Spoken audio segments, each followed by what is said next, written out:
Hello, hello, and welcome to the Community of Reconcilers Black Male Mental Health panel. I am your host today, Lavanya Jones.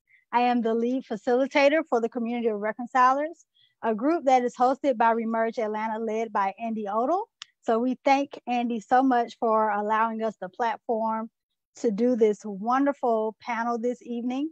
The Community of Reconcilers is focused on gathering together to strategize communal action to see the fulfillment of Dr. Martin Luther King Jr.'s beloved community through monthly connections, coffee breaks, and creative insight meetings. Our focus is on developing actionable solutions to systemic oppression.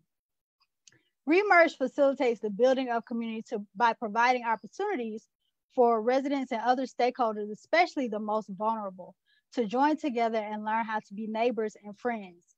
So if you are looking for an opportunity to build relationships across socioeconomic and racial divisions, we will discuss that at the end of this panel tonight.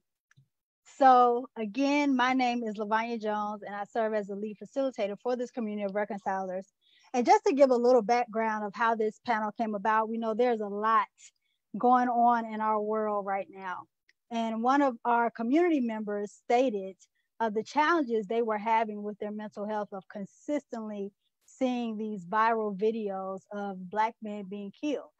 And so we wanted to bring together a group of Black leaders in our community that are a part of our Community Reconcilers. I consider these guys my friends, my co-laborers. I love each and every one of them. They are dynamic men of God, and I'm so glad that they agreed to join me this evening. So I'm going to turn it over to our panel facilitator tonight, my good friend and Hampton brother. Shout out to Hampton University, go Pirates, Pastor Corey Lee. All right. Well, good evening, everyone. And thank you, Lavanya, for the opportunity. And thank you to Remerge for the platform to do this. I think it's something that's important, and I pray that everything will go well tonight. And so as we are all believers, I think it would be a great way to start the evening with inviting the Lord to minister to us, and then we'll dive right in. So would you all just join me with a quick word of prayer?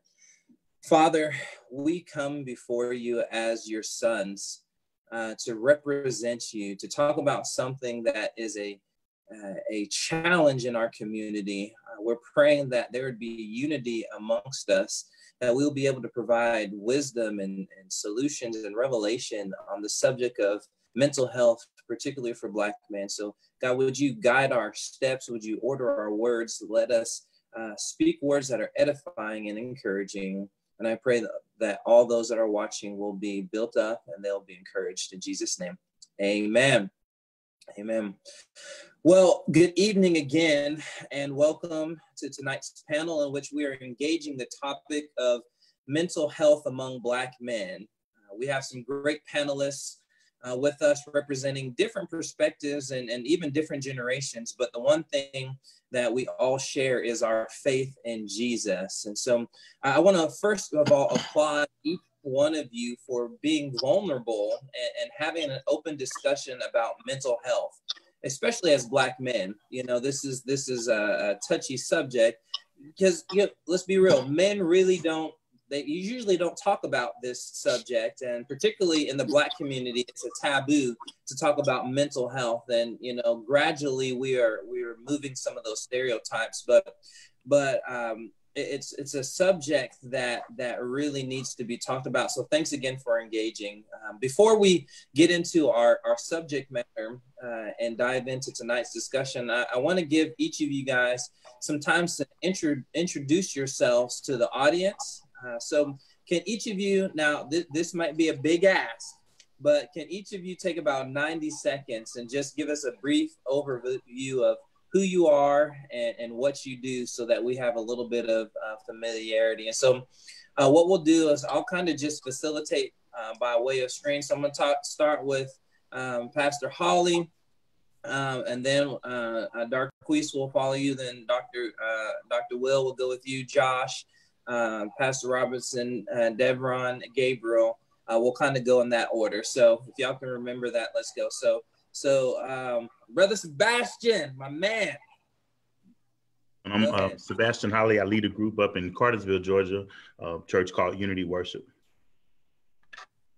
All right, thank you. Darquise.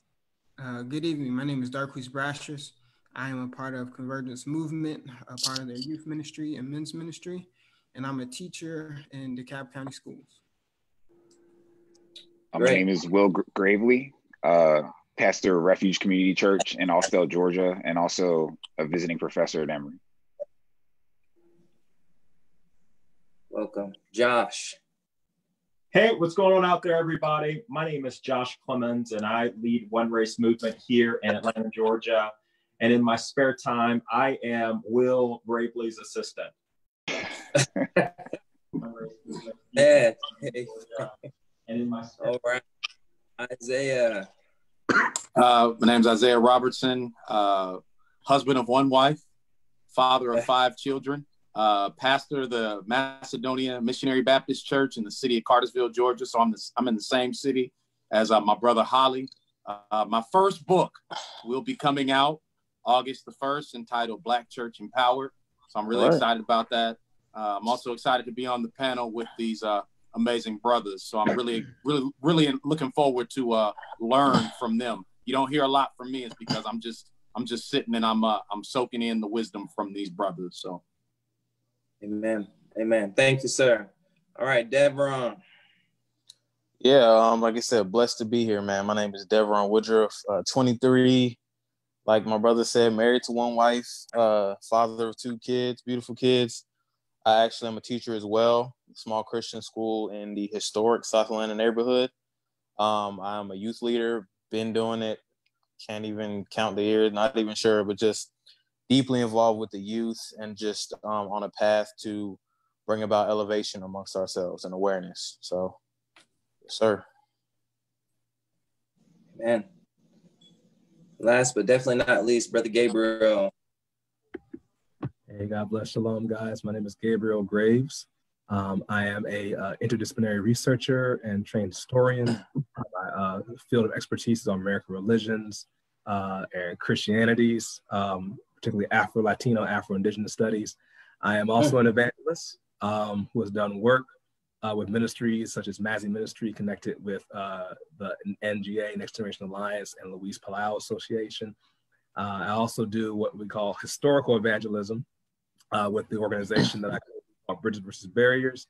And I also have done history, grassroots mobilization, activism, and movement journalism for a good minute. I've done work with Be the Bridge for their youth, and I love Be on the Ground. I'm actually in DC right now at Grace Capital City Church, and I'm very thankful for some of the work we're doing up here with movement journalism and bringing awareness to what's happening on the front lines for the battle for Black lives.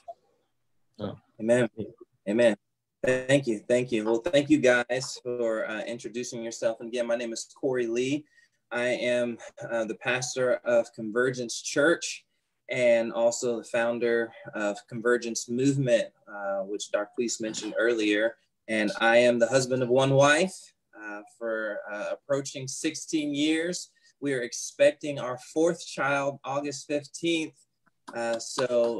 Amen. Praise the Lord. Y'all pray my help in the Lord. And I'm going to be taking notes on mental health because when this 4th one gets here, I might return. Listen, you'll be fine. Our 5th is coming too, so pray for us. Amen. Well, great. Now that we've kind of gotten to know each other a little bit and we've introduced each other to the audience, I just want to start out before we really dig into this topic and just ask the question, just how are y'all doing? I mean, we're living in COVID and Corona now. We've got the issues of racial justice happening. We've got elections coming up, and just not to mention the pressures of everyday life, just normal life. So with all that, how are you guys doing? And I'll just open up. Anybody just jump in and just how y'all doing? I could speak, man. I say it's kind of opposite. I'm feeling great, but I'm also a little just destroyed. I would say my spirit has definitely been destroyed just because a lot of the kids that I, hold dear to my heart, even though they're not directly involved, it's just the depth of their understanding is just so shallow. And it hurts me to know that my community needs so much, but they're given very little, and being only 23, like I said, not being far off from college or high school, I can see myself exactly in their position. And like I said, I feel great because I've been blessed to given so much opportunity to pour and disciple and directly walk with them. But at the same time, it's just like, man, if these kids don't know or don't have the resources, then I can't imagine the other ones. I can't imagine those in the neighboring and in the adjacent neighborhoods, and those that are treated or given in these bad opportunities without, someone solid with the good head on their shoulders to walk beside them. So it's just, yeah, man, it's kind of, it's good and bad, because at the same time as well, like I'm a teacher, so, my work definitely doesn't stop. But at the same time, I haven't been affected job related with the COVID, which is a blessing. My family's still flourishing, still growing. But like I said, man, it's just, it hurts just to know that my folks are just, they're in so much need. And it's just, it's a day-to-day battle.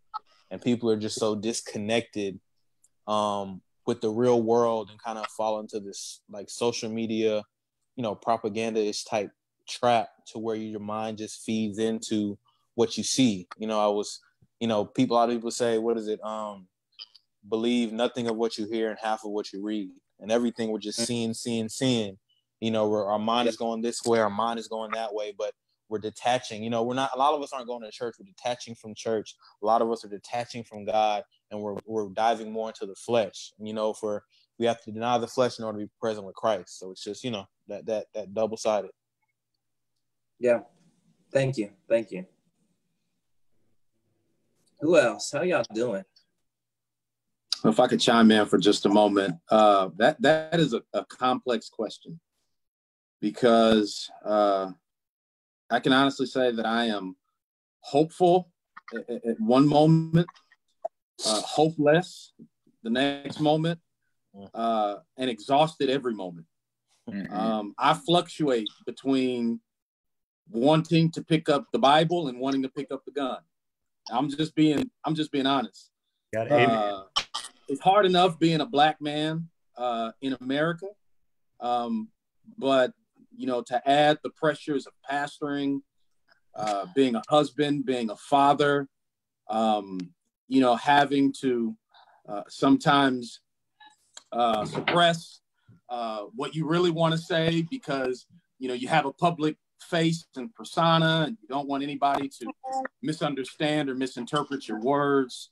Seeing rampant racial injustice, and seeing some who turned a blind eye to it, it's honestly enough to make me want to holler. But I'm hopeful. I am hopeful. I do see the grace of God moving and active. Quarantine is producing a closeness in my family like never before. There are small blessings that I'm enjoying more and more each day that I just kind of took for granted before all of this began. And I'm also thankful for allies that we have in the struggle. I find a lot of hope when I look at the timelines of my allies and those who get it, who may not look like me. So that continues to sort of drive my hope and my resolve. So it's a complex question. Hopeful one moment, hopeless the next, exhausted every moment is the best way I can kind of explain how I'm feeling.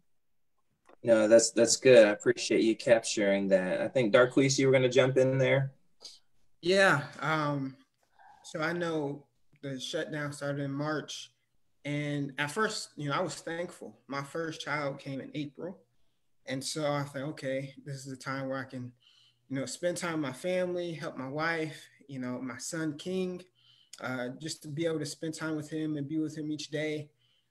So I was really just at that point, thankful to have that time off and to still have job security, but also started to get concerned. I'm one of the people who didn't really know what COVID was and didn't really take it as serious as not as far as doing things, but I thought, okay, this is something to pass over, even with my students. Okay, you know, we'll be all right. And so to see the transition and to have people in my family get the virus, and see people suffering and even having loved ones pass away from the virus, it just really conflicts me. Like, wow, I'm in a position where I'm kind of benefiting and others are suffering. And so that conflicted, that kind of, I don't want to say made me feel guilty, but like, okay, what am I doing with this? And then as we move forward and see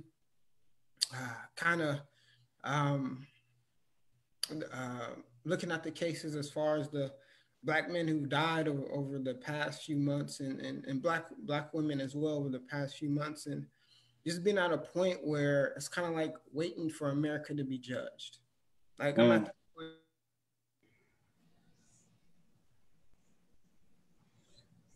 point. Darquise, it looks like we lost your audio, so I'm not sure what's going on your end, but we'll try to get you back. If you can hear. Yeah, I think it's. Am I back? You're back. Okay. Just the recklessness of police, whether it be Breonna Taylor, who cops just, you know, how you stake out a house and then enter the wrong house and shoot a woman who's in her own bed. And so it's just things like that that just makes me feel like, wow, I'm really waiting for the judgment of America.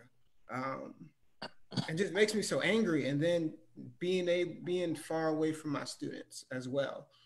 Usually day to day, I'm interacting, we're physically together, but now not being physically with them and being able to mentor and point to their life and really be in their face and asking them how they're doing, and just being able to do life with them, especially when so many of my students from Title I schools come from broken backgrounds already. And so it's heavy on my heart, like, how are my kids doing? How are they doing? And how are they responding to this situation? And so it's been I believe Isaiah said, it's been a mixture of emotions. It's been a roller coaster, but I'm thankful to be able to be on this panel and share. And I am thankful for my son King, and I also realize that he's coming to a world where I have to make sure he knows the cost of being a Black man in America. Wow, great thoughts, great thoughts. Maybe can one more of you guys just jump in on that question on how you're doing, and then I want to move forward to some of the other questions that we have.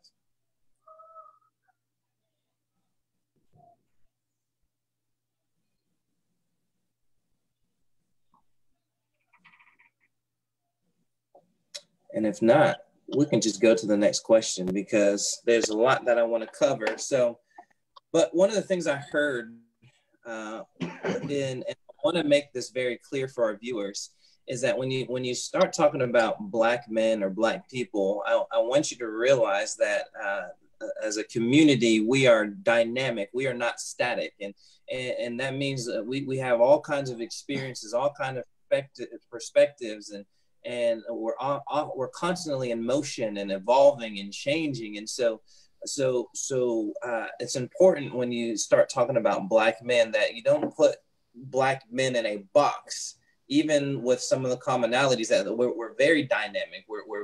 We have our differences, and we process emotions differently. So my hope with tonight is that someone will hear something that resonates with them, and that is encouraging to them, and it helps them through. So let's jump into our first question. And I just want to throw this out. And Dr. Will, I'll start with you. How has your experience as a Black man in America impacted you mentally and emotionally? I didn't have the words for it at a younger age, but it's traumatic, right? It's and it depends what environment you grow up in. But for me, my family's from Philadelphia, and I can remember at 12 years old, my mom gave me a book called Yo Little Brother. That was a survival guide for urban environments.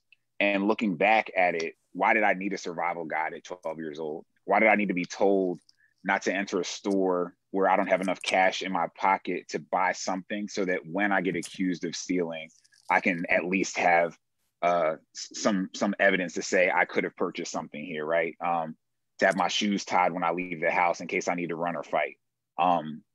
So coming up that way, and then being married, having children, and feeling the same feelings I had when I was in more volatile and violent environments as a pastor, as a father, as a husband now, just by viewing video clips. It's traumatic and re-traumatizing. I had to realize for myself that I'm constantly going through cycles of grief, or the stages of grief, right? And what I consider to be stability is probably just one of the lesser pronounced stages of grief, but I don't think we ever cycle out of that process. Or I'll just say for myself, I don't feel like I ever cycle out of that process. I am at a high level of functionality or productivity, but there's a level of trauma and a level of grief that I'm constantly experiencing as a Black man in this country. Wow. That's I think an eye-opening statement to many people that are, listening to that. Josh Clemons, I'd love to hear your thoughts on that, and then Pastor Holley, and we'll jump down after that. Yeah, it's a difficult thing, simply because we live in such a hyper-racialized society, right? Where our very being, our very bodies, our thoughts, our ways are called into question without any provocation. It's a threat on an ongoing basis. It's a very difficult thing to grapple with. And as I sit and reflect over the season that we're in, with regard to COVID, with regard to the killing of Black men and Black women, how many days is it since Breonna Taylor was murdered and her killers have not been apprehended? It's just difficult. I wish I had a better answer for you, bro, but I do not. I'm just grieved. I'm just pained. And so I find it even difficult to be a sane person in this climate. To even hold fast to a Sermon on the Mount lifestyle, to love my neighbor, to love my enemy, especially when that enemy wears a cross just like I do, and so I'm a bit conflicted, Corey, if I'm being honest, and so I'll bare my soul and leave it there. Got you. No, thanks. I appreciate that. Pastor Hall. I swear to God, I was going to say the exact same thing Will said. That's exactly where I'm at. I'm realizing more and more every day that we have this long-term sustainable trauma that never ceases. You learn to function in it better. You increase your potential as an individual to thrive, but at the same time, it's still there. We're always up against it. Yeah. No, that's so real. And just in regards to those comments, and I'm going to go to Gabriel, but there's a book that my wife referenced called Post-Traumatic Slave Syndrome, and the author's name is eluding me right now.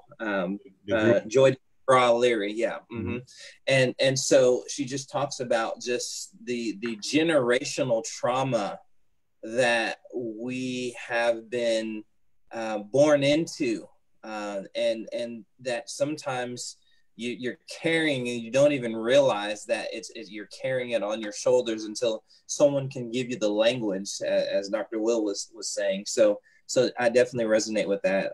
Gabriel. To that, I didn't cut you off, did I? I'm picking up something. No, you're good. You're good. Let me start off by saying this, that Resiliency is a very critical point to keep in mind for all the conversations that we're having right now. I think for me personally, as I process the question and of course some of the things that this panel deals with, I thought that it's easier to handle some of these stressor points.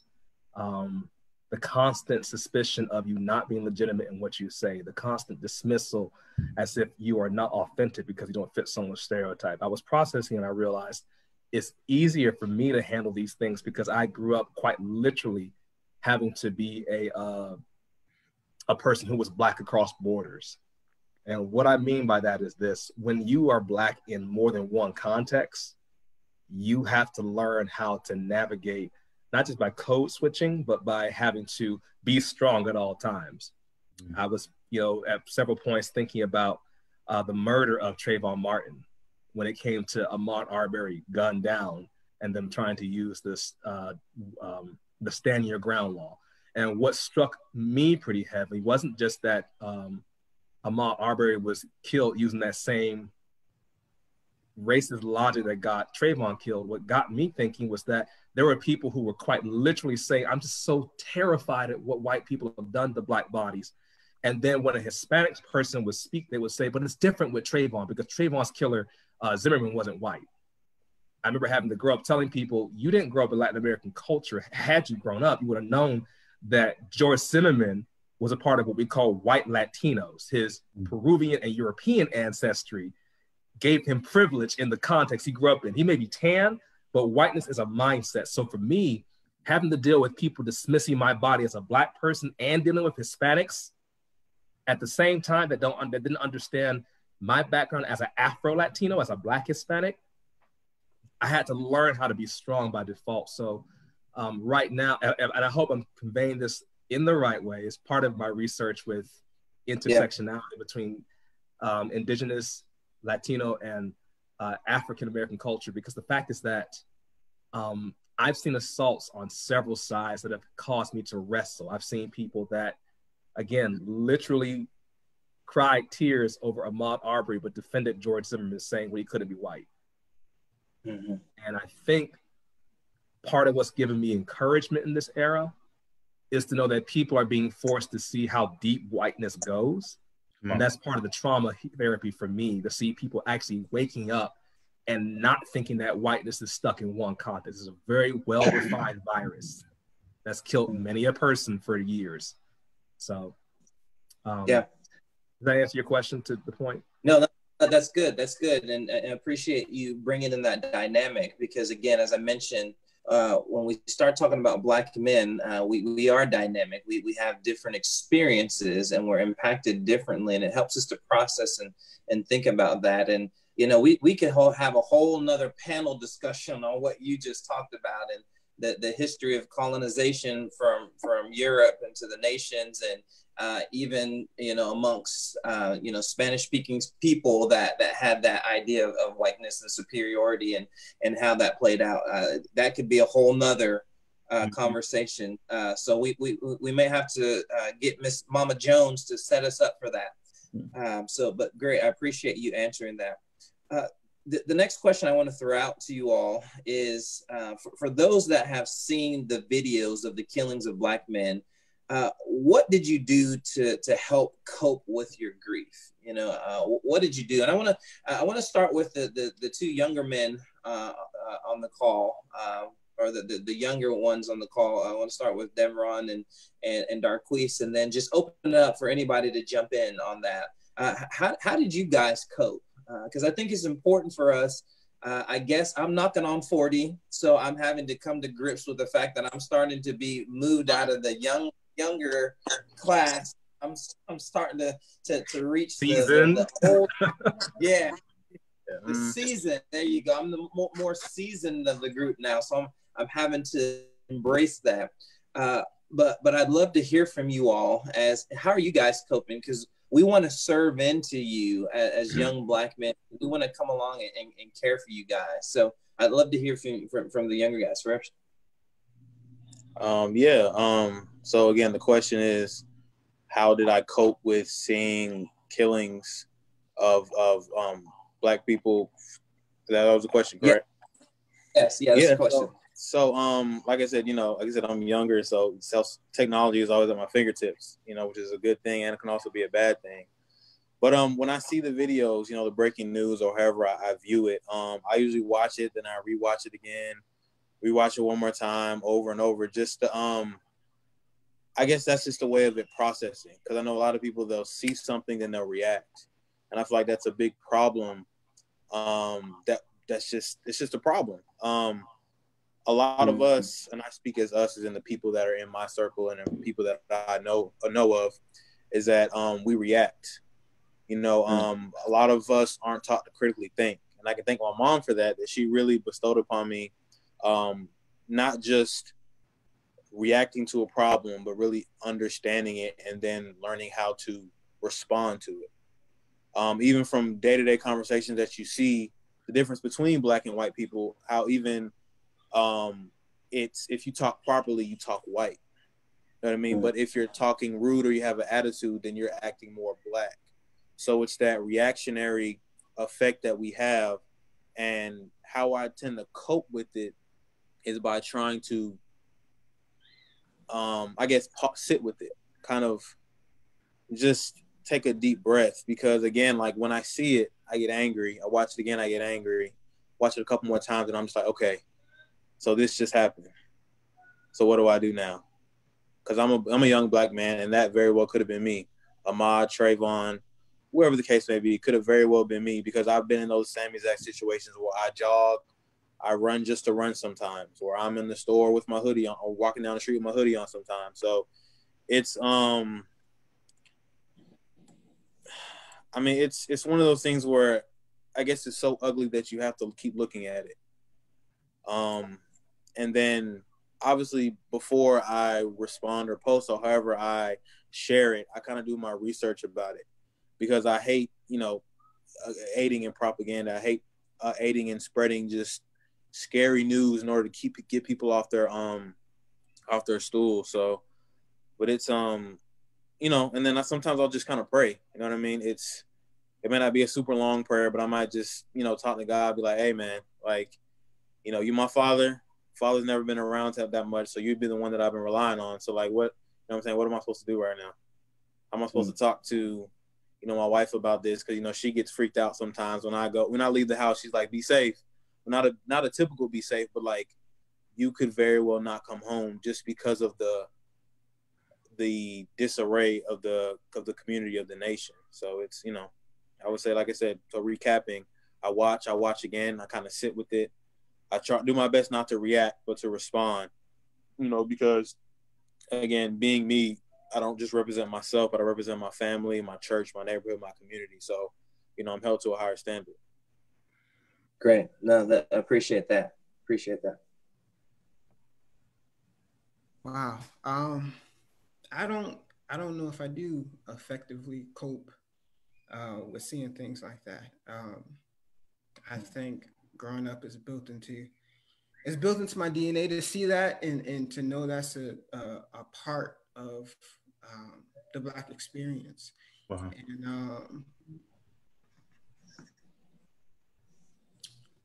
And for me, I don't even try to watch it. I know I went to Morehouse College, and being able to be in different classes and courses, and reading different books on the Black experience, the African American experience throughout American history, it really can lead to, for me, depression. I remember in college I had a mental breakdown, and it's because I was just reading stuff too heavy, too often, where I couldn't handle it properly, and start going to counseling then. And so even now today, like, it's like stuff I just can't watch. Like, even as a history teacher, I don't watch videos on I can't watch videos on slavery, on, like, I can't watch it. I don't watch it. And so of course I watch enough to kind of be updated, and read enough to be updated, but to cope, I don't think I do cope with it. I can't cope with it, for me, because it's like this constant injustice for no reason happening, and it's just like, man, what are we doing? And so I get frustrated, I get angry, I get vengeful to watch it or be around it. And I see myself even looking at whether it be white people in a certain way or a different way, and I'm kind of like, I'm just in my own mind, it's just not healthy for me to put myself in those situations where I'm constantly allowing myself to see it. And so I guess that's it. And even me continuously to this day having to deal with those situations. I know there's a situation at my school where I look really young. Like when I first started teaching, the kids thought I was a student. Everybody think I'm a student. I'm 24. I look 16. And so I was in the hallway. I was going to one of my co-teacher's classes, and we had security there, police. And one of the police officers threatened me, and he was like, get back into the classroom, go back to your classroom. I'm like, what are you talking about? I'm a teacher. And he had his hand on gun, like, you need to go back to the classroom. And then I showed him my teacher badge, and he was like, okay, you can go ahead. And so I'm like, what are we doing? This is how we talking to kids? Like, even if I was a kid, this is what we're doing with kids. And so it's just frustrating. It's frustrating. It's difficult. I don't know how to cope with it. And I'm a person who's always talked about just the foundation of policing, coming out of slave catching, and how we need to.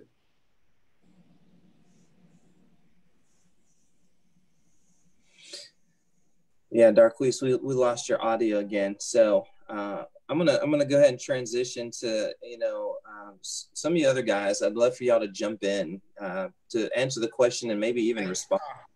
White off. Okay. Sorry, Darquise, we lost you there for a second, so I kind of jumped in. Okay. We missed the last part, but thank you for sharing what you said. What you did say, that was very powerful. So I'm gonna go ahead and open it up to the rest of the panel. Yeah, if I can chime in for just a second. I think what Darquise said captures, the debate that rages in our community when one of these videos come out, whether or not it's beneficial to actually view it, to watch it. Some say, not to watch it. There's no benefit. It's just going to re-traumatize us. Some say that we need to watch it. We need to stare into this abyss and see it for what it is, a horrendous evil. And honestly, I don't know where I land in that debate. I did watch the murder of George Floyd, and I wept. Even talking about this right now, it's stirring, emotions in me that are kind of pulling me back to that moment where, I saw him on the ground pleading for his life, and just the callous look in the eyes of the officer. It just reminded me of the gaze that we as Black men are under in this country at all times. And for me, what was beneficial for me, what was helpful for me, was being able, honestly, to collapse into the arms of my wife. Hearing her affirmation of me, hearing her tell me that I'm valued, that I'm needed, that I'm wanted, that I matter, was everything in that moment. And so I don't think that we can overstate the importance of, Black women, affirming us. And I know that they are under a heavy burden themselves, even more so than us, because we have privileges that they don't, simply as being male. And I get that, but in those moments, just being able to just bask in the affirmation and the love and just the support of a Black woman is I think invaluable. The days, weeks, and months after the murder, it was helpful for me to get engaged and involved in fighting against racial injustice, police brutality. It was helpful for me to join with my sister Nefertiti and launch an organization that is doing some great work, the Lift Every Voice Justice Coalition. It was cathartic for me to have conversations with my elders, get on the phone with my pastor, get on the phone with men that are much wiser than me, so that they can pour into me and affirm me as well. And these are some of the things, that I did. But I think to Darquise's point, it's just, there's this lingering pain. That's right. That honestly, it's crazy because, I'll be 42 as well, Corey. So we're both knocking on that door. And I actually felt safer in this country when I was younger. The older I get, the less safe that I feel in this country. And we're supposed to be making progress, but however, it seems like, the further along we go, the worse it gets. And a lot of this is backlash against Obama's presidency, and a lot of this is America saying, "Hey, this is who we are. We this is who we were even when Obama was elected." So we get it, right? This is the legacy of this country. White supremacy is as American as apple pie. We get it, but this pain, man, it lingers. The tears, they continue to flow even when they're not visible. And so, yeah, man, that's just kind of my 2 cents on that. Yeah. I think for me, like, I watched Ahmaud Arbery's killing 3 or 4 times. And after doing so, I asked myself, why? Like, why did I do that? And there was a part of me that wanted to internalize it.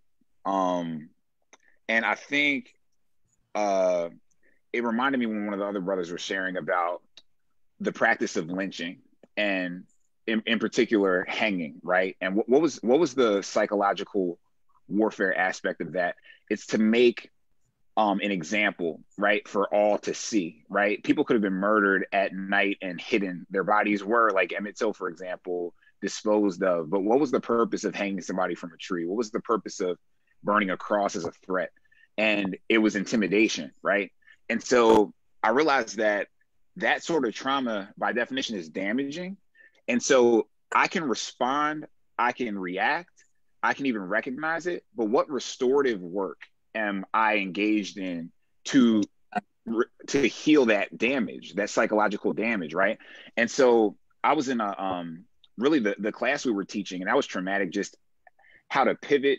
We're going through our own craziness, and students are coming to us like, we need your help. And low key, I'm like, I need help. Like, I don't know what to give you, right? And so one of our practices in class, which actually helped me, was a mindfulness exercise and meditation. And it recentered me. And I'm like, because I was going crazy in March. And that one night, we recentered, we breathed deeply, and something just kind of shifted back. And I came on this spiral of getting back to center over time. And I just realized, like, prayer is great. Like, clearly, like, nothing really significant happens without it, but I don't know if meditation is as prominent in our Christianity as it could be, because sitting still, centering on scripture, centering on the truth of God, and even breathing deeply did something anatomically and spiritually, for sure. That's good. Yeah, go ahead. To several points that are going on. I want to be very careful in how I say this, to be blunt. In these kind of conversations, I'm reminded of, of course, the emotions I felt, especially as a runner. I was a cross country and track and field star from 7th grade throughout high school. And I remember things that my parents told me in middle school when they said, don't go outside and just be running around. In my mind, I thought, but we're in a nice neighborhood. And I go to a college prep Christian high school, Dominion Christian high school, majority white. And I haven't done anything wrong. So when I saw Ahmaud Arbery, it clicked. I mean, I wasn't ignoring things before, but it clicked that jokes I used to say running while Black came true. And people in this era who used to celebrate me were more than comfortable quickly demonizing a man who was just investigating a house that my parents used to do, like many white parents have done as well. So let me be blunt. There is a level of rage that I feel. And I think that as men, it's very critical that we acknowledge our rage and that we face the things we don't want to face. Right. The reason I say that is because for a while, when I saw what happened to Ahmaud Arbery and how that happened on the heels of several other murders of Black and brown people for years, including our Hispanic brothers and sisters as well. I was literally angered, but I kept myself inside the house because I was traumatized thinking they really want to kill us. And I haven't changed my view. I really believe that people do want to kill. And this era, this administration has made it very clear that others have always wanted to either have people be submissive, to be a good old boy, or to be taken out. And for me, what helped me to go through therapy was to deal with expressing that rage. And to give some more specifics on what I mean by that, you know, of course, I believe in the power of prayer. I believe in contemplative exercises. I believe in processing deeply.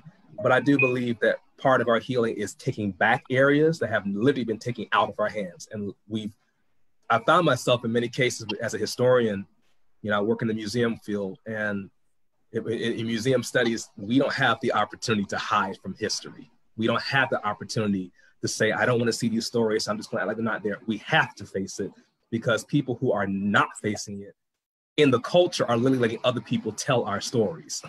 And so one thing I did recently,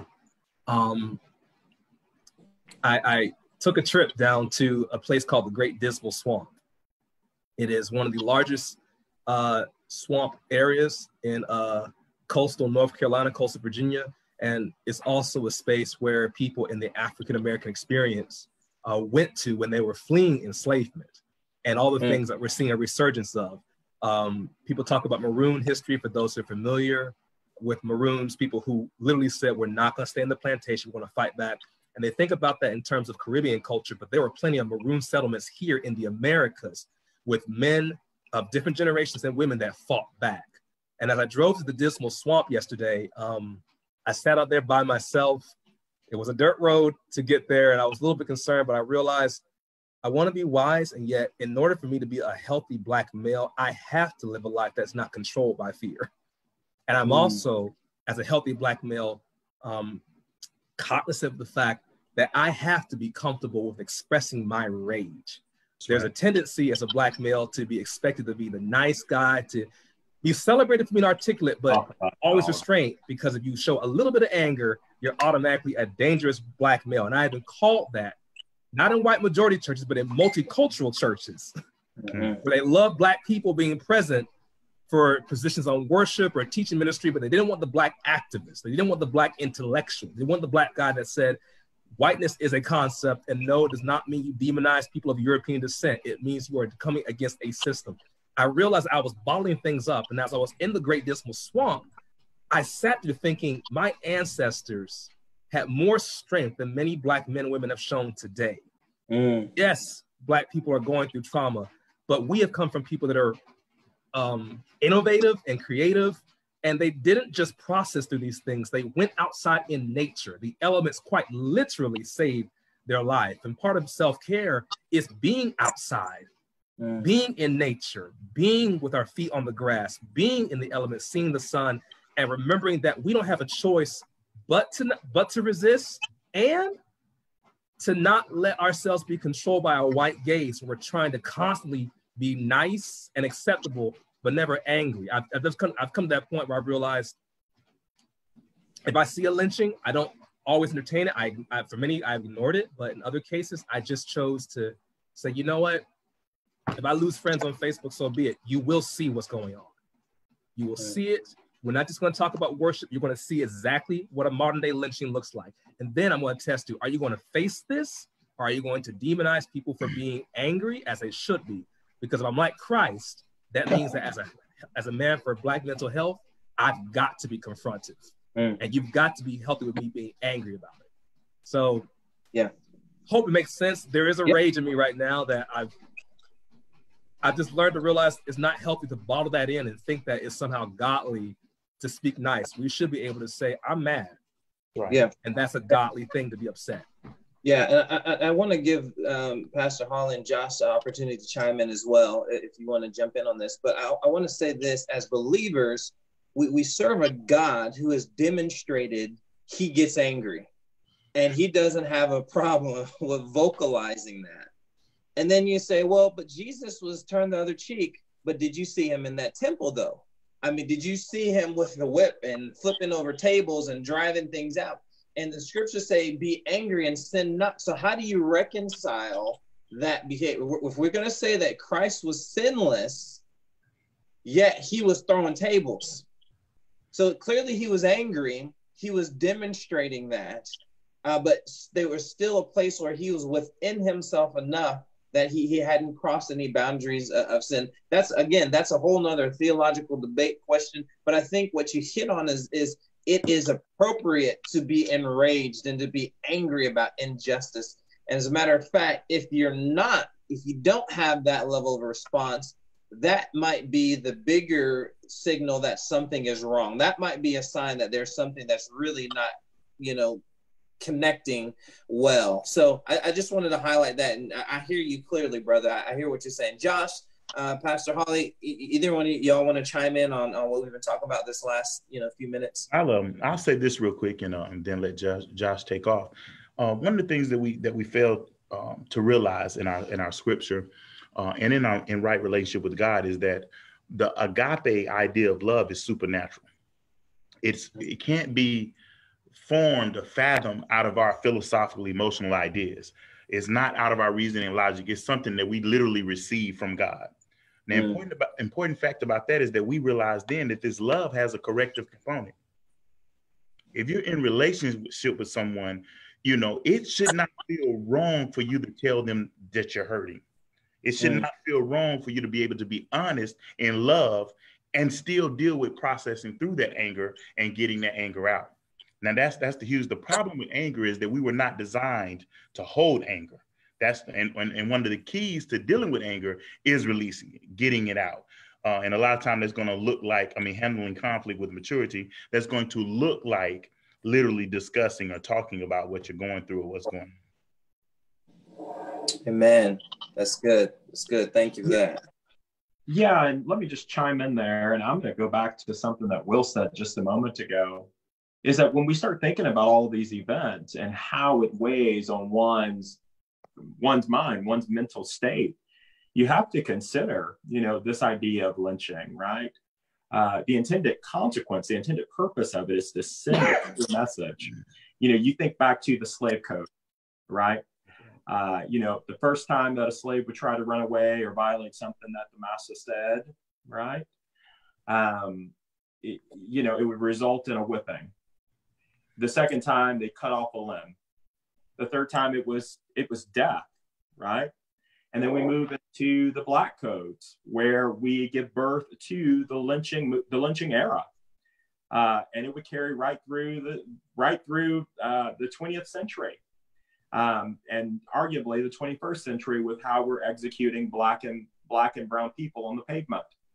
But it sends a message, and regardless to whether or not we want to subscribe to it, it does send a message about who's valuable and who's worthy and who's not.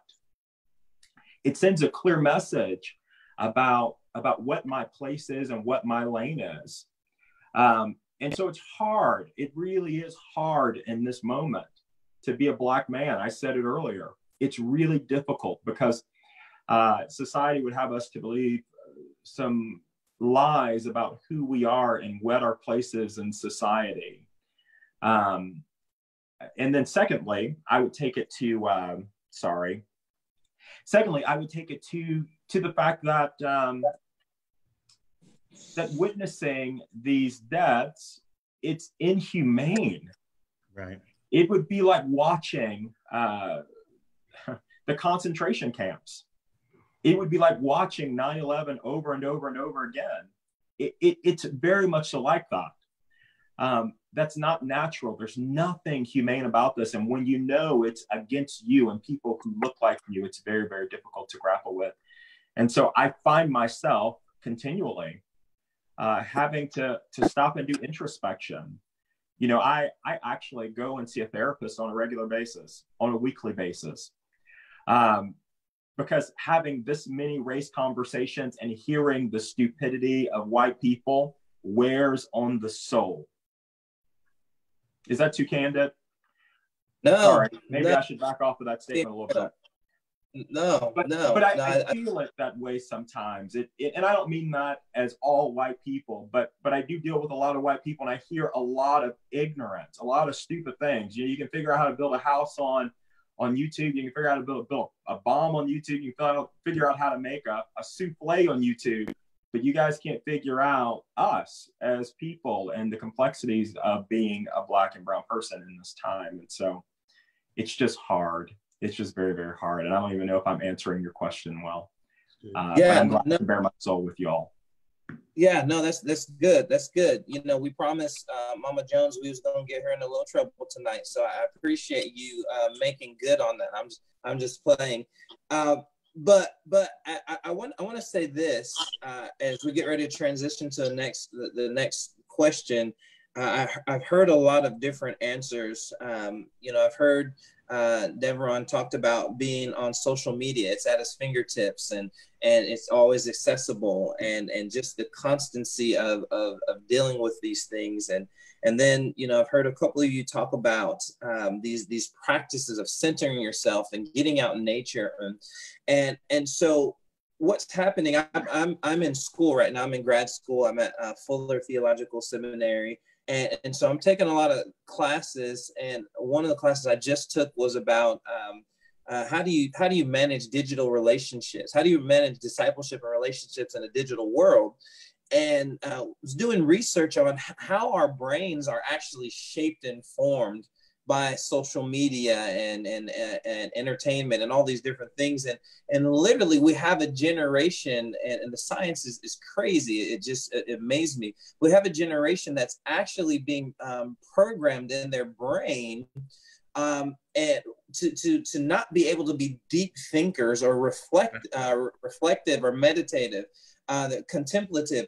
And the science is there. So literally to the point where we have an opportunity as a church, and I appreciate this panel, particularly as Black men that are leading in some type of context and that have influence in the church, that we have an opportunity to disciple this emerging generation on the ancient practices of our faith that actually will help us to cope well as we're going through these things. You know, you read about the stories of the martyrs and different things like that. Yeah, they had a supernatural grace, but I'm telling you, them brothers, they was meditating. They were in the desert fathers. They were out there and they were contemplative. They were meditating. They were preparing themselves. And so when they, you know, because I always ask, if I was in that situation, Lord, I don't know. I don't know how I get through it. But I'm seeing it didn't just happen. They had conditioned themselves and to be able to be contemplative, to be able to center themselves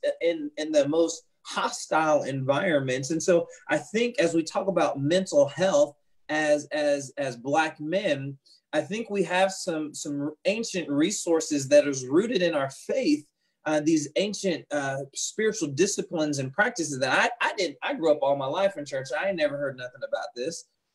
You know, I had anger issues, y'all, when I was growing up. I needed somebody to help me center myself, because if not, you know, somebody it wasn't going to be center and people was going to get laid out.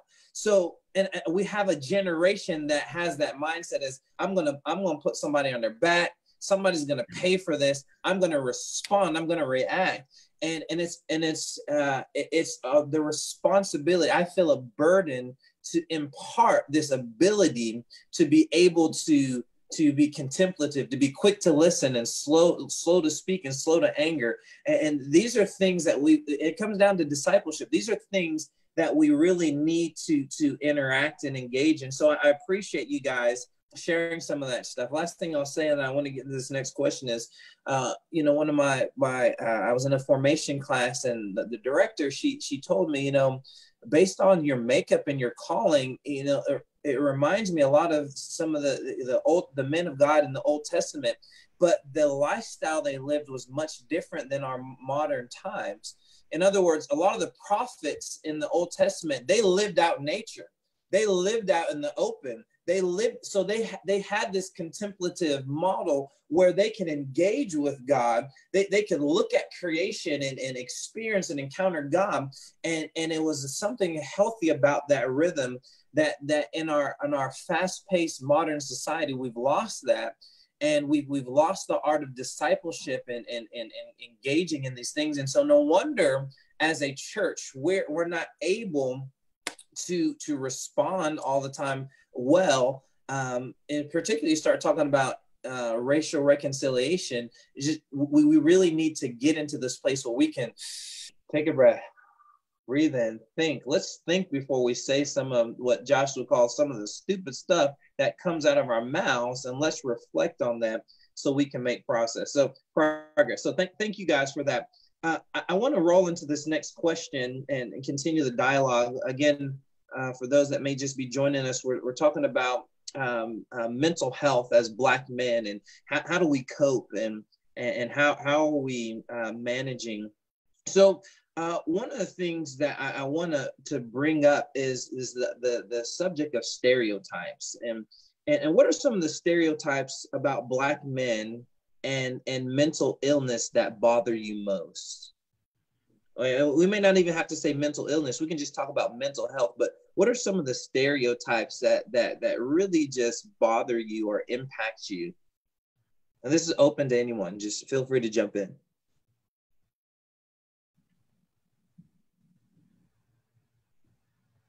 It's weird because it almost sounds hypocritical, but that all Black men are angry. But honestly, that's the weird tension, right? Is like, is it true though, right? I think the deeper question though is why? Why are we angry? I think that stereotype, the reason it's damaging and offensive is because it's a projection that the anger is unrooted, that the anger is unprincipled, that the anger is wild and untamed and not purposeful and constructive. And I think when you realize the collective trauma we've been through and the constant, not defensiveness, but playing defense constantly against these stereotypes, it's completely justified. But I think the counter to that is, at least the era that I grew up in, anger was a badge of honor. Let me qualify it. Destructive anger was a badge of honor, to which therapy would have looked weak and passive, and it was resisted, right? So the angrier I am, the safer I am. The angrier I am, the more masculine, the stronger I am. The more angry I am, the more useful I am. Versus dealing with the anger that comes from the unresolved or unhealed trauma that is actually destructive to me as an individual, whether I'm connected to other people or not. So that's one I would throw. That's good. That's good. If I can throw out this too, I think something with stereotypes, going back to the topic of anger, there was a book I read years ago that I was really blessed by, and noted that in many cases, people have not learned to understand the difference between anger as it concerns rage and wrathfulness, and anger as it concerns grief. I don't think anybody here, if they read their Bible and understand historical theology well enough, I don't think anybody here would disagree that God was grieved, that the very inclinations of man's heart in Genesis 6 was toward evil. And in his grief, what did he do? He said, I am bringing judgment to all the sins that men have brought, rape, devastation, genocide, all kinds of things that increased since the first murder between Cain and Abel. God, in his grief and anger, brought an addressment to that. And that wasn't just in Genesis, it happened throughout Exodus, the very issue of Egypt being humble, where God punked every single Egyptian god, and then addressed the firstborn in Exodus 30, the situations where God said, in my anger, you tested me. I think we have a version of God that isn't really in line with God's character. And I've seen others say, well, it's not right to have anger because that means that you're against the heart of Christ. And I would say that's a false version of Jesus, flat out. Right. And I had to speak very very directly about that. Because when I see Jesus, Mark chapter 3, when I see that Jesus saw the Pharisees looking for reasons to accuse when he was trying to heal somebody. And they, as agents of healing, should have brought life to that woman, that man with a shriveled hand. It says he looked at them with anger and asked the guy to stretch out his hand. Now, their response was just like a lot of white supremacists today when they were confronted. They want to bring murder and death. But the anger was not the problem. The anger was addressing that stereotype that he couldn't be angry. As a Black man, I may be in trouble for saying this, but I really don't care because we're here to have candid conversation, right? I've seen that part of our danger as Black men is that we've been told that the only way to express kingdom mindsets is to never be angry. When that's not Dr. King. That's right. Several times got very upset after the I Have a Dream speech. It's not Dorothy Day, Dorothy Height, it's not all these other civil rights leaders. They all express grief by saying, what's wrong with you guys? Get this together. It's not difficult to understand this. There was a march in Stone Mountain. We have to go there. There's a march in Stone Mountain with hundreds of Black men who were armed, and they were marching. They didn't advocate violence toward anyone, but they did note if the government's not going to protect us, and if our own police districts will not honor what they agreed to with the law, then we have the right to bear arms. That's self-defense. That's what our founding fathers supposedly did when they came to the revolution. Only when Black men in history did the same were we told that's sinful. And remember, they were told that in the name of God, including by Black and brown people who were assimilated to think that we can't show anger. And that's not what we can do if we're going to be healthy. From the Deacons of Defense, who are Christians gathering together saying, we have to protect our communities, while also being honorable, from that group to several other groups. The stereotype of this angry Black man has never been supported by people that showed righteous grief and determination to not be angry in sin, but determination, like Paul. Paul saw he saw mistreatment of fellow Christians, and he got angry and said, no, you're not just going to shoo us away after a persecution. We're going to get the law into this. Acts 16, you better bring the commissioner out here. He showed righteous indignation, and it put fear into the officials who realized we can't get away with this. Zeal is a holy thing. It says, be zealous for the fear of the Lord and always maintain your zeal and your love for one another. So when it comes to zeal, it's not the opposite, I think, of grief. And as Black men, I mean, I'm thankful for therapy and a therapist and counseling, but I'm also thankful for people saying that we have to uncondition our own minds that tell us to suppress our emotions and to try to suppress other people who are healthy and are trying to address things. Am I making sense? Yeah, we hear you. We hear you. You're on it. Let me add this real quick. One of the things that I was blessed to have is that I had conscious people around me when I was younger. Like 17, 18, I started really coming into contact with people who was thinking, and they was making me think, and one of the things that I was told very young is that a lot of so-called stereotypical thinking is a part of the assimilation programming. And that is a very dangerous thing, because the duality that sits in just about every Black person in America is that we have to act one way in public and another way at home. We know this. I mean, it's just incredible. But that's not truly the design of every individual. So when you start thinking about trying to live up to the expectations of assimilation, that in and of itself causes distress. Yes. I mean, I promise you, it's the truth. And a lot of people don't even realize this weight that literally sits in their consciousness all the time. And then you have these expectations of a Black man not being angry. I remember one of my, let me say this, a friend that, the best way to put this without dragging them. The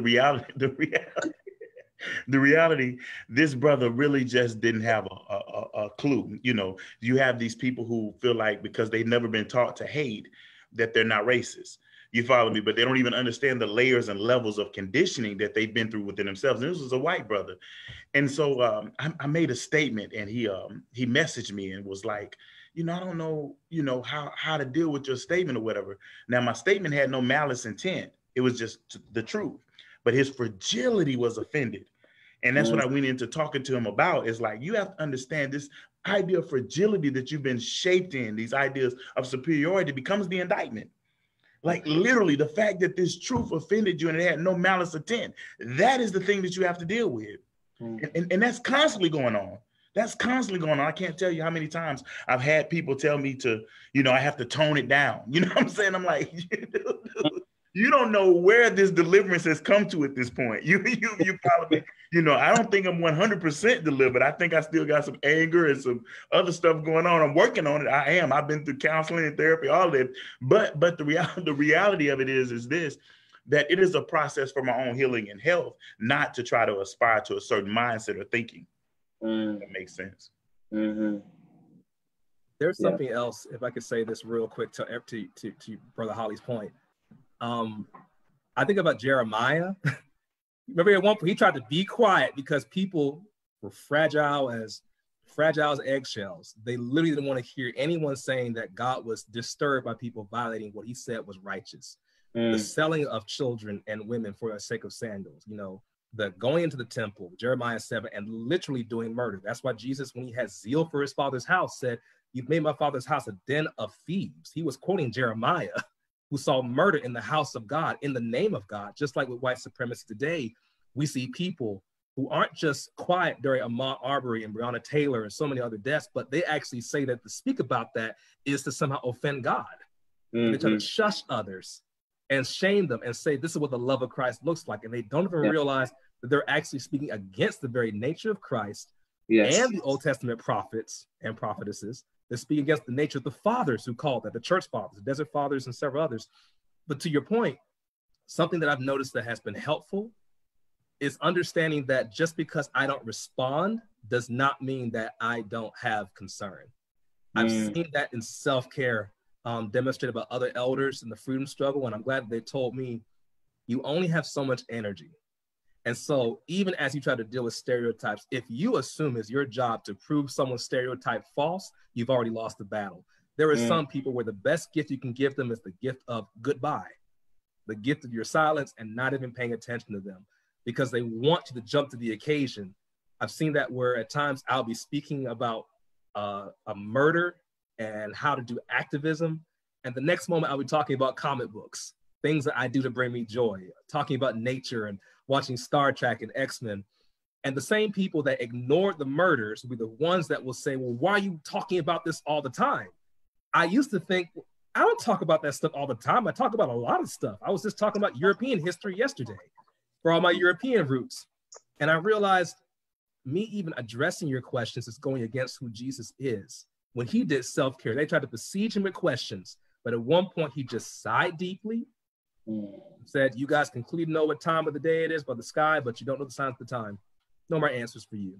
Goodbye. Have a nice day.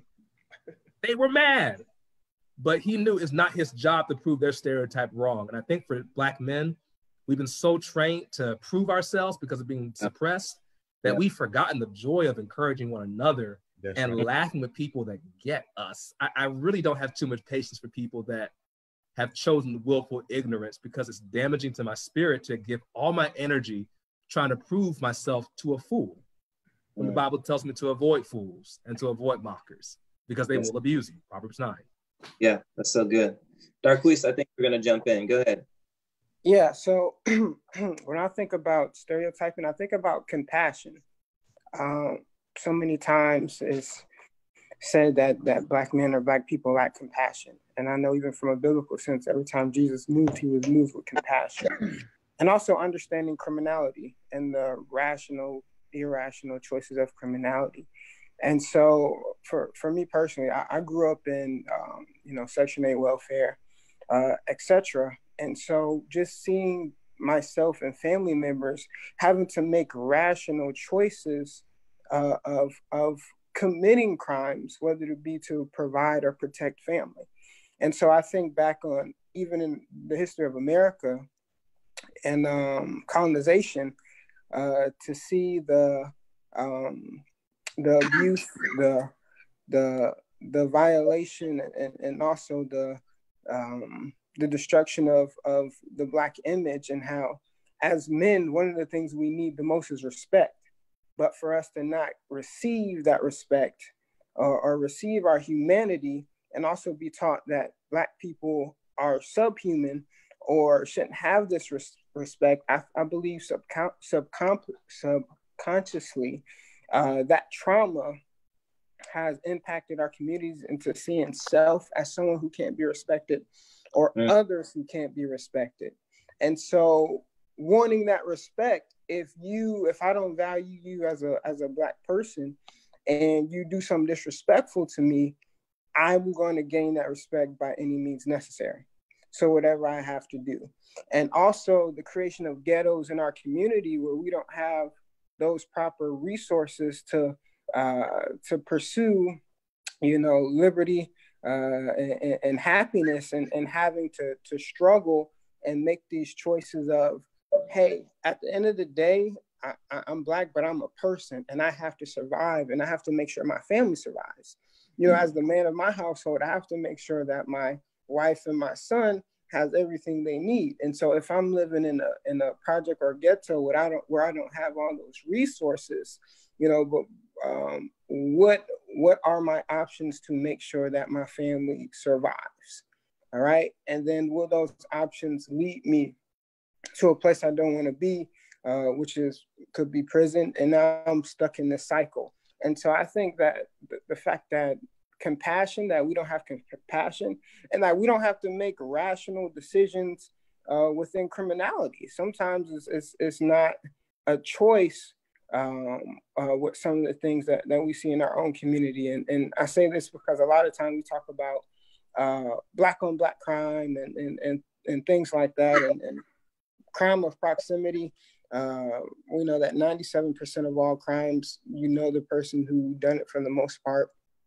But I think that introduction of ghettos and lack of resources is another intangible that's not talked about, and leads to people believing that Black people are innate to crime or love violence or things like that, when we're put in positions where we have to make choices. It's good stuff. That's good stuff. Can I say this real quick? I was listening to our brother. One of the things that most Black people don't realize, and I think is really valuable to realize, is, I guess it was about 3 years ago, there was a statistic that came forth where literally they sent questionnaires around the entire United States of America. And what they found out is that the vast majority of Blacks, as a matter of fact, Blacks are the more morally led people in the United States of America. Like the numbers were like 70 to 80% Blacks, are moral and walk in a moral and upstanding truth. And whereas the next one was Hispanics, and then the third was Asians, and then the last were whites. That's the reality of it. The vast majority of people don't realize that our community, for the most part, literally are honest, upstanding people. But what's constantly being fed to us is the 10 to 15% that are not. And so the same conditioning that has programmed the fear in white America of African Americans, is also being shaped in the thinking and mindset of Blacks. And that's really important to understand.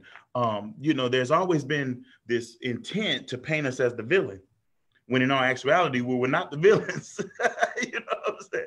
And so I think we always have to remember that and constantly look to get a healthy perspective to the 10, 15%. I grew up, I think Isaiah did too, grew up in Southern California, and so the reality of it is I remember being young and realizing the conflict with Hispanics. And so when Gabriel talks about this reality of colorism that comes out, and this mindset has been shaped in their culture against Blacks, you follow what I'm saying? I totally get it. I remember, high school riots and all this type of stuff, with Hispanics and the hate that they have for African Americans. That's what I grew up in. And so when I think about colorism, when I think about the reality of how other groups and races have been programmed and conditioned to see us a certain way, that is the reality of the United States of America and the particular brand of racism that we've created. And just to add on that, the same statistics are for education too. Studies show that Black people value education That's more right. than any other ethnicity or race. And so, and then we're seen as you know, we don't care about school or X, Y, and Z, but we value that as well. It's good. We'll break some big stereotypes. Anybody else want to weigh on that question? Holley, I didn't know you were from SoCal, bro. I'm sorry. I didn't mean to jump in, man. I didn't know. Oh, that's good to know. No, I grew up out there. I was actually born in the South. Oh, gotcha. I went out there as a kid and grew up out there. I think I left when I was about 25 and moved to the country. All right. I did want to say real quick, there's an underlying stereotype that I think accentuates, I guess, the discomfort a lot of those within the majority culture feel towards people of color, and it's simply threat. All right. There's a similar stereotype that exists in Asian communities of them being angry as well. But those within the majority culture aren't as alarmed by, the Asian community, because the underlying stereotype of threat is not applied by and large to the Asian community. It is to us. So that's what makes our experience in America more problematic than the experience of the Asian American, the Hispanic American, because we have that stigma attached to us, really since slavery through, the birth of a nation, all that stuff. And so, that stereotype looms over our heads everywhere we go, that we're essentially a threat as Black men. That's right. Yeah. Can I say one thing to that real quick, if it's cool? Sure. Because I the historian in me, which is also evangelist leaning, like nuclear historian, I can't let certain things go without saying it. I grew up in a trailer park with my mother, who was a single mother, Afro-Latina. My father was African-American from Missouri, but Gullah Geechee. And what's interesting for me is that this whole concept of self-care is still tied back to identity. I remember growing up with people, not just white people, but fellow African-Americans who didn't understand that to be Black was larger than just the North American context. They didn't know that we had battles with enslavement in the Latin American world. And the only difference was that people who were of African descent there spoke Spanish. They didn't know my experience dealing with that and dealing with white people that said, oh, you're really articulate. I just love how well-spoken you are. They didn't realize in many circles what it was like for me to have to deal with that shame-based culture that was very tempting to internalize. And the way that I dealt with that was, thank God, I dealt with that through my elders. I lived with my grandparents and my great-grandparents across several generations. My great-grandfather was Scots-Irish, but he was also married to a Panamanian woman who was Jamaican. And so having that with 4 generations in one household, it gave me an edge as a young adult to deal with issues of struggling deal with issues like financial struggle and the stereotypes and even the threat of being too intelligent, where you're allowed to be smart to a point, just not too smart where they know that they can't control you. I dealt with that by knowing it's okay to be exceptional. In fact, that it was not an oddity to be exceptional as a Black person. Yeah. What I've seen in many cases, particularly in progressive and liberal circles, conservative circles also, but in many progressive liberal circles, that's part of my content I deal with. So let me be clear. What I've seen is that people will celebrate you when it comes to you needing help. They will celebrate you and pour into you and say they believe in you and they know that you have a calling and a destiny.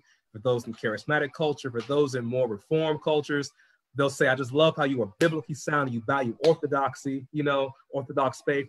They'll say all of that till you start questioning the sanctified heroes in their faith.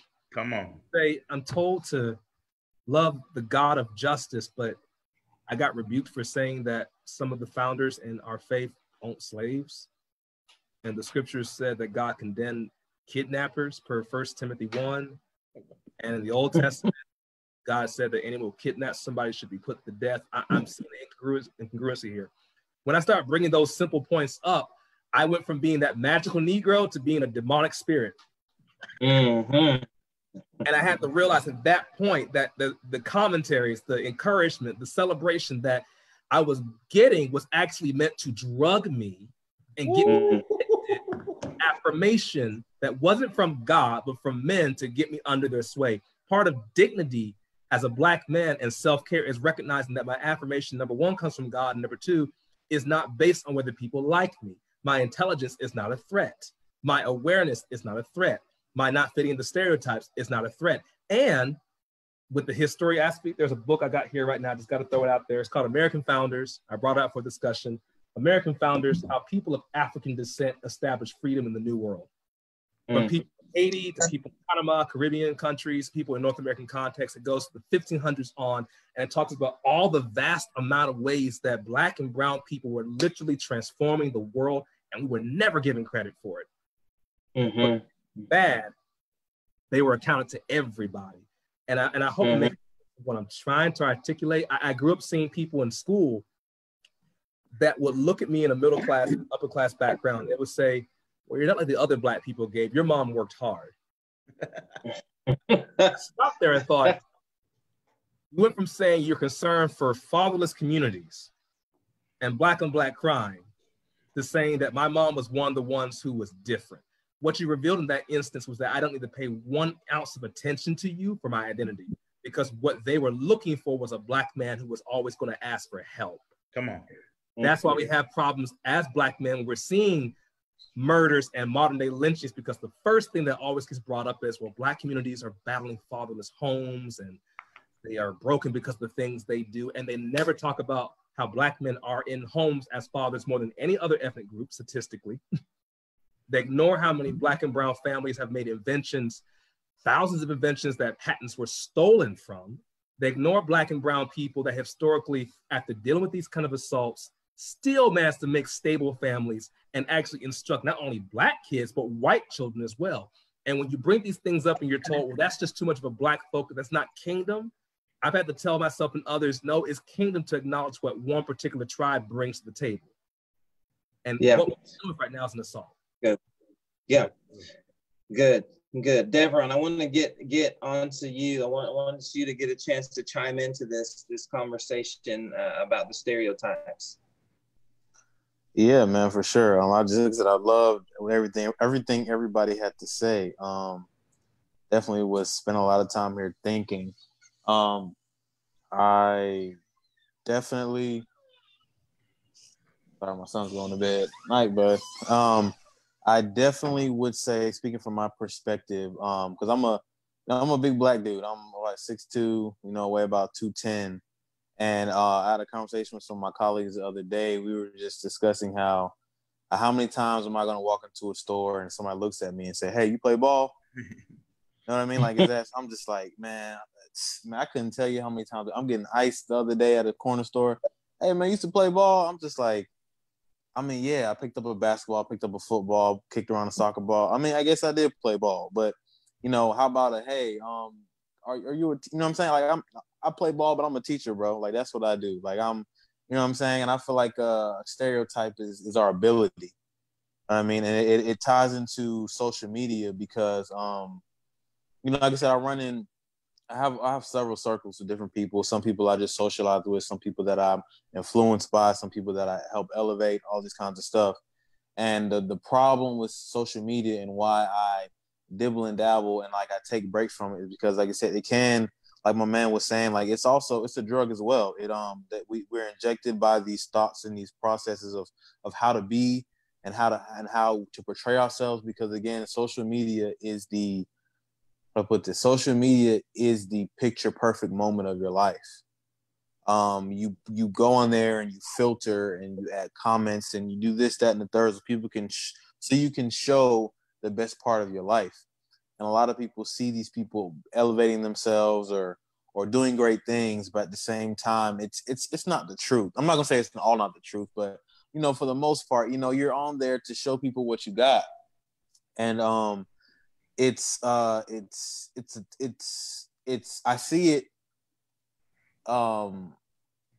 portrayed through the kids that I walk with. They ask me because I wear, I keep my shoe games on point, you know what I'm saying? Like I keep myself fitted or whatnot just because that's just what I appreciate. And they ask me, like I have a couple students ask me, Mr. Devron, are you rich? And I'm like, Like, why would you say that? It's because, you know, what they see that I have Jordan. So it's like in this mindset. So I have Jordans. That means that I pay for it with a lot of money, which means that I make a lot of money. But when it comes down to it, like I tell people, I'm proud of it because I keep it to this day. I never pay more than $125 for a pair of shoes. And not because I don't value shoes, but I understand that shoes don't make me. You know what I mean? And it goes into the influence that I have on other people. It's like the experience.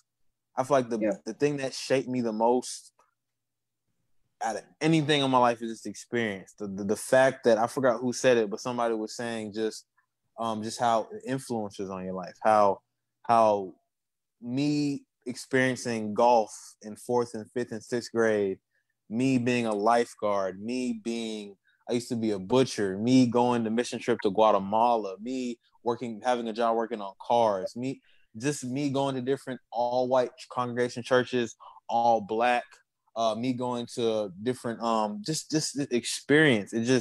It gets you to understand that there is no limitation. Therefore, when people try, like you said at the beginning, I think Corey said at the beginning about putting black people in a box, like, bro, we created the box, man. Like you give a black person a box, they'll come out with some kind of graffiti, turn it to a studio, whatever, man. Like, we create, and the only thing that's limited is our imagination, which would again hence to our experience. So instead of me teaching my kids basketball, I'm going to teach you how to run a business, which is actually what I'm trying to do right now. Like, in our neighborhood, we're starting a car wash business, and a part of it, you're not there to make money, but you're there to understand financial literacy, which is a problem that we have. You're there to understand leadership, understand spiritual growth, and how that can hint into you growing as a business person, also as a young black man. You know what I'm saying? Because again, that it's so toxic and I hear it, and I appreciate the fact that you understand my physique, that I used to be a ball player, but you know, it's you see a guy with my same stature who's white versus black. I do it too. I mean, I see him as different as I would a black person because of the stuff that I'm fed. But because I was blessed enough to have the influence of those critical thinkers, they were able to enlighten me to see a person of color more than their ability, right? But more as something that, as a person of whom can create, of whom can put together my phone, put together computers, who can build apps, who can do stuff to create and to elevate. Because again, I mean, we can talk about cultural appropriation in a whole nother panel, but it's like, you know, we do things. And I want them to understand that this world is not, it is like, it's art. Like, we helped create it, yes, from the slaves in terms of building the nation. But I mean, as far as a cultural, as a technological standpoint, like, we are, you know what I'm saying? We create. And again, that stereotypical mindset as to we are the runners and the athletes, it's like, man, like, that's great and all, but how about we use our athletic abilities to get us that free ride to college, and then I'm gonna start my own business, then I'll still coach kids in the meantime. You know what I mean? Yeah. Like, that's my thoughts. That's good. Can I share a story? Well, we're running out of time. So I want to jump to these last questions. We're going to go into speed round because I want to just touch on these last questions, and I want everybody to touch base on this. And so I ask you guys to be as concise as you can for these next couple of questions. And I want to start with Isaiah and Dr. Will. But the first question is, what has been bringing you the most joy? You know, we talk about, you know, emotions, and we've talked about stereotypes, and there's some things, but people need to see that Black men have joy too. That's an emotion. That's a part of our mental health as well. So what are some of the things that bring you guys joy? If you can capture that, maybe, 60 seconds or so. Isaiah, then Dr. Will, and then, maybe a couple more can jump in on that. Yeah, thanks. Well, I mean, my family, looking into the eyes of my children, my wife, knowing that God has placed me in a position of influence brings me joy. Being able to know that I can say some words, I can share some thoughts that could encourage others. Of course, and I don't want this to sound cliche, but it's absolutely true.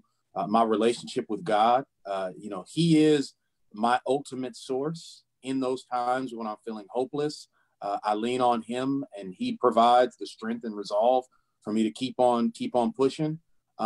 So it's not just one thing, you know, multiple things. I said this earlier. I am blessed to know white allies. It brings me hope to see white people who get it. And there are some out there. So those are just a few of the things, to be concise. Okay. Dr. Will, thank you.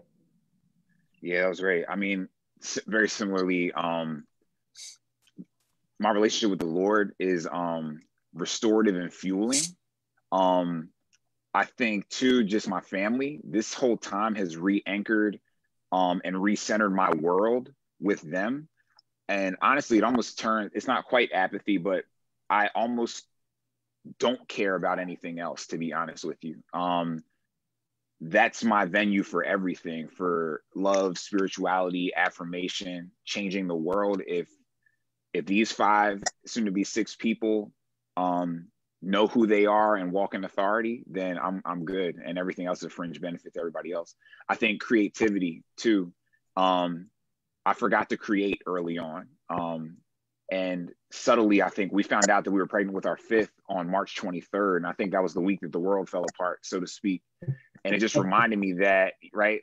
It reminded me that life is still happening, like in every way you can reinterpret that phrase. And so if I focus on where life is, that's not just restorative to us and empowering to us, but also our contribution to addressing and changing this nonsense out here. So that's giving me joy. Great. Josh, what are some of the things that bring you joy, brother? Brother, my kids are bringing me joy right now. Right? I got 2 boys, Ellington Duke and Langston Grant, and those are my guys. I'm trying to talk my wife into Du Bois, but she ain't there yet. But it's bringing me joy, right? We talk about all the trauma and the pain, but I didn't get any of these conversations growing up. I didn't enter into being a Black man. I got the talk, you know, I got the be twice as good conversations, but I didn't get how to navigate and how brutal culture would be and how to center myself and all those things. I didn't get any of that stuff. And I'm excited to pass that stuff on to my boys, right? That's given me joy. Number 2, I think all of this good Black work that's happening out here on this topic is bringing me joy.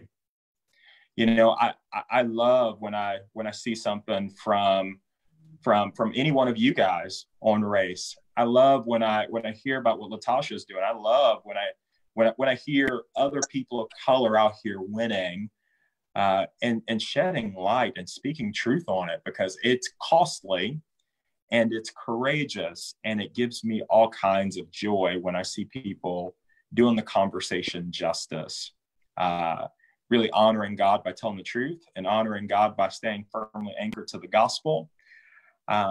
It's given me joy. So between my kids and other people of color doing it big, I got love for that. Even broader than just Black folk, my Asian brothers. You know, I was texting with Raymond Chang the other day, leading the Asian American Christian Collaborative.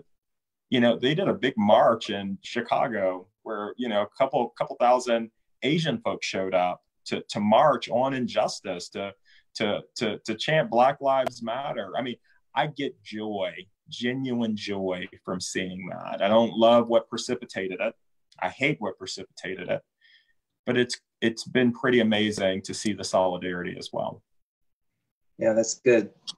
Maybe a couple more of you want to just chime in on that 60 seconds on what brings you joy.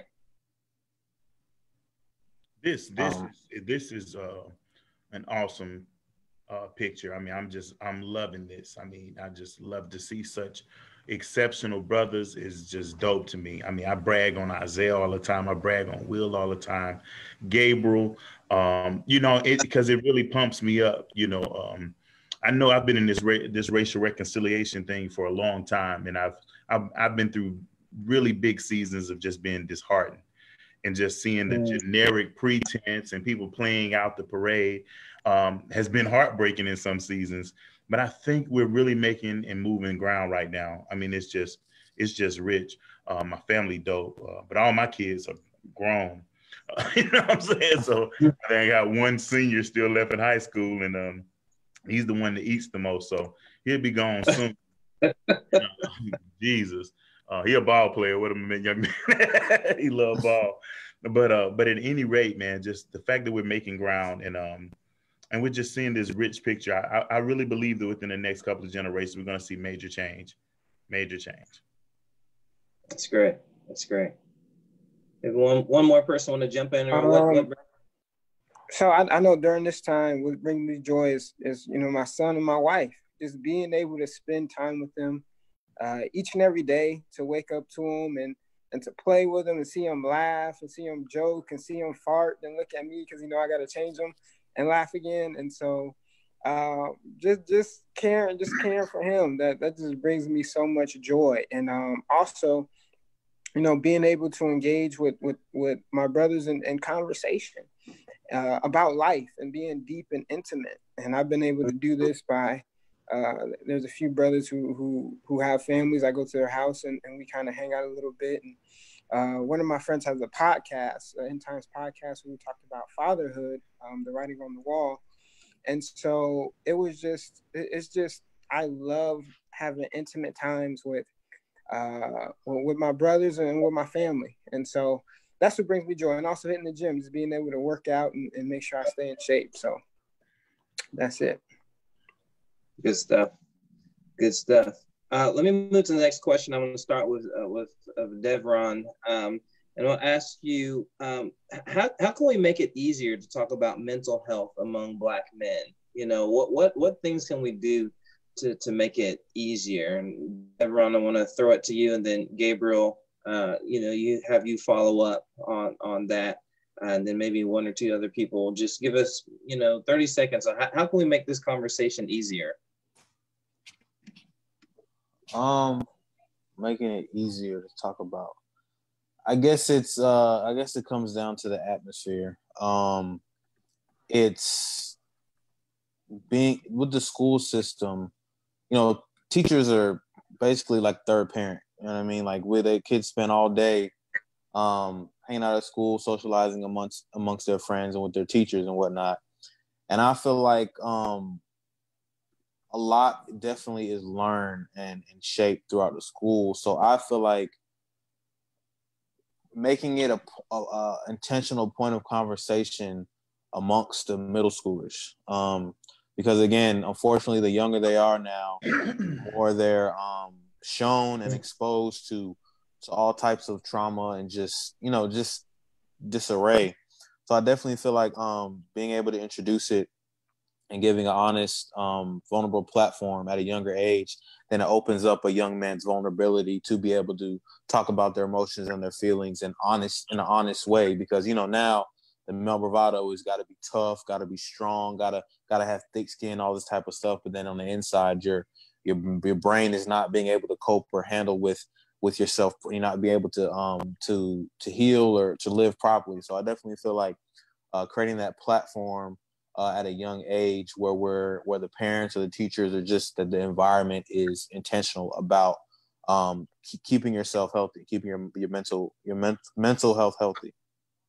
Yeah, that's good. Gabriel? Yeah, and I think, let me jump in there real quick. I think a way to make this all better, to create spaces where this is talked about, right?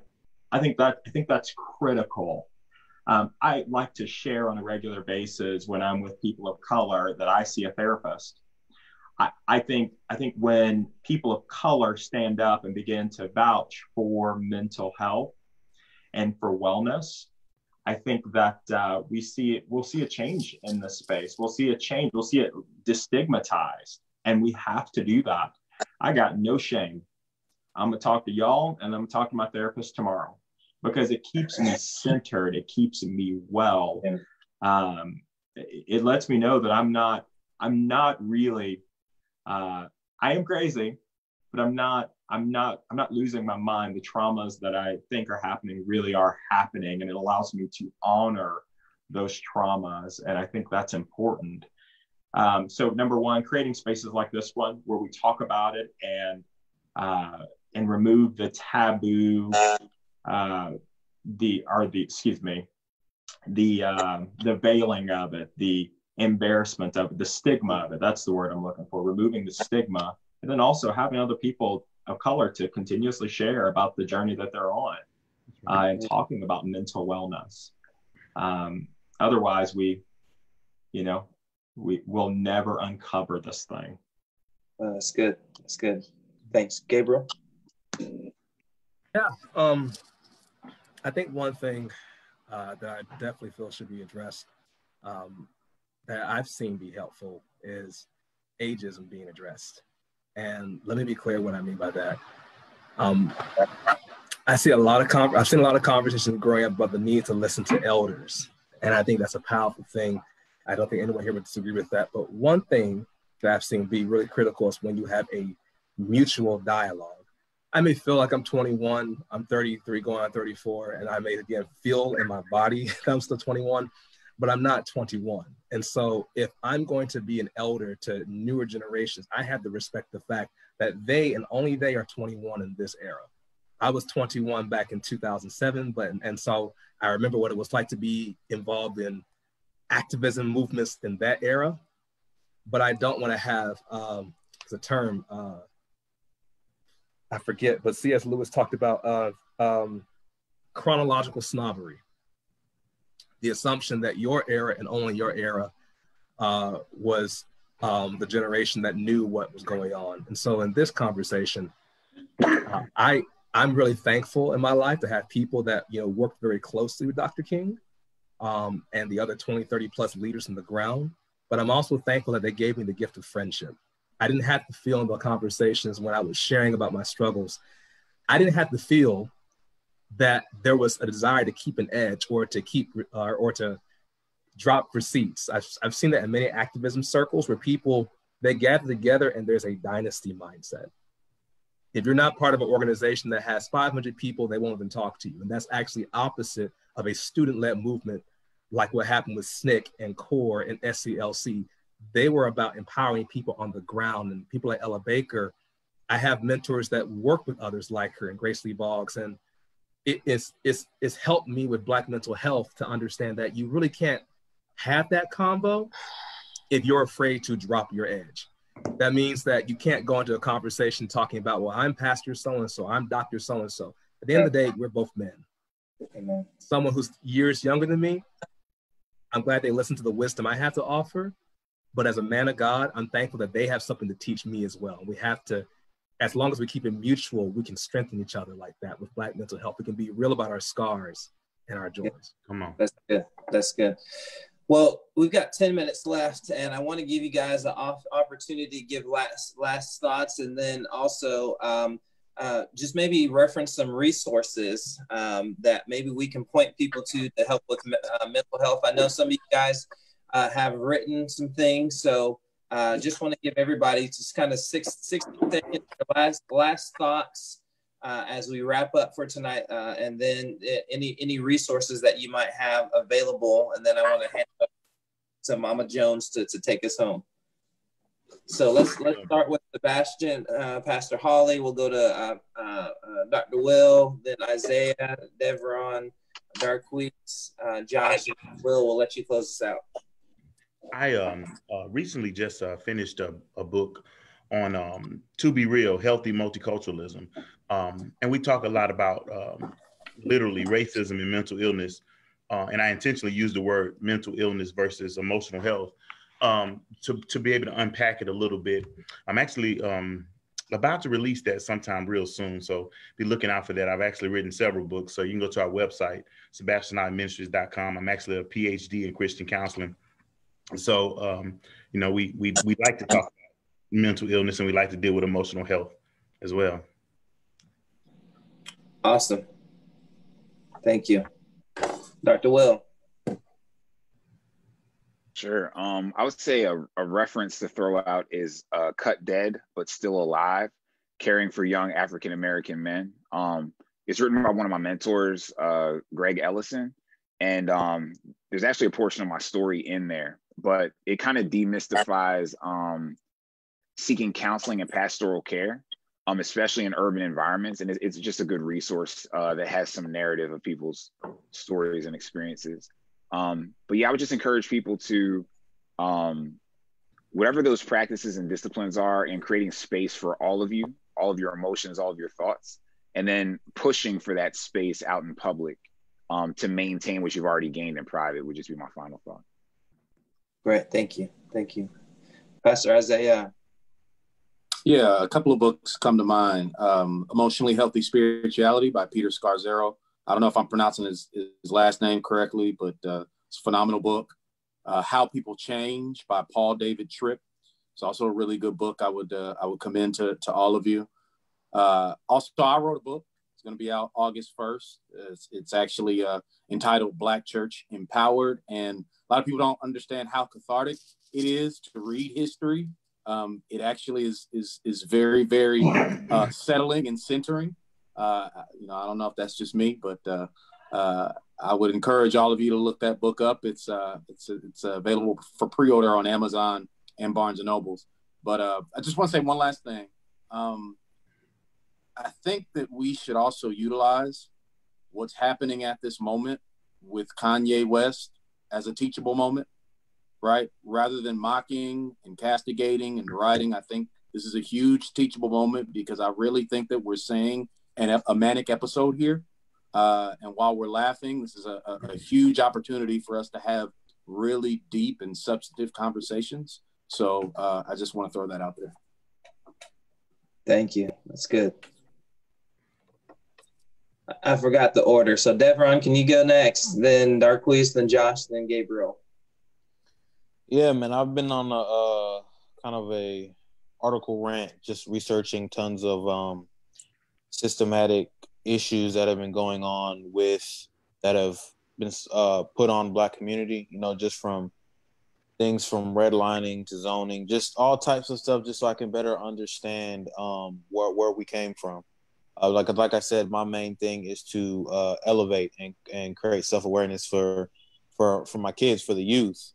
And so I've definitely just focused a lot, especially for the last couple of months, just been researching and digging and just trying to figure out, the truth behind it all. Because, I went to a HBCU, I went to Fisk University, and I didn't know about Juneteenth. And I think that's a crazy thing, man. I think I went to a historically Black college that was Blacker than Black, and I didn't even know some of the most, what I'm saying? I just didn't even know, man. So I just think just introducing the basic flaws that we had in our system and exposing them so that we can better understand of how the system is rigged against us and how we can educate ourselves to elevate us over that hill, the continuous hills, and become more self-aware of those that are looking down on us so that we can understand how to be our best self.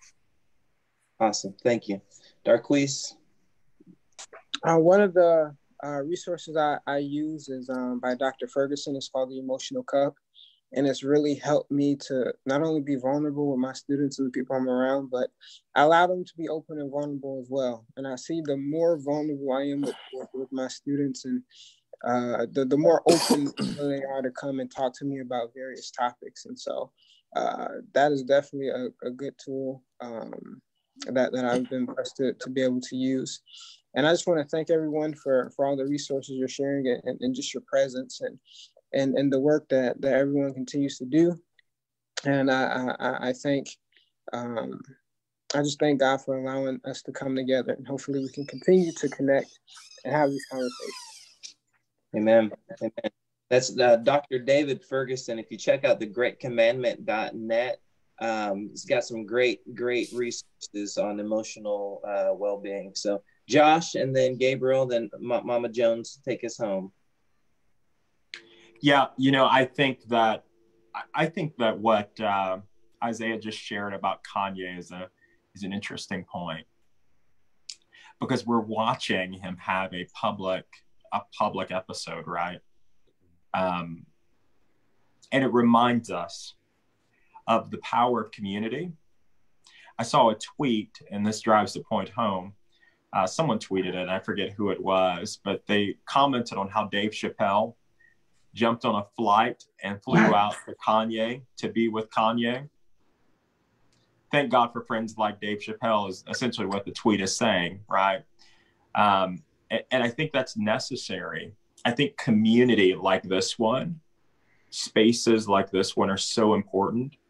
And so if I were going to leave a final remark, it's find spaces like this one where you can be safe, where people are transparent, where people are honest about the struggle of being Black, living in an anti-Black world.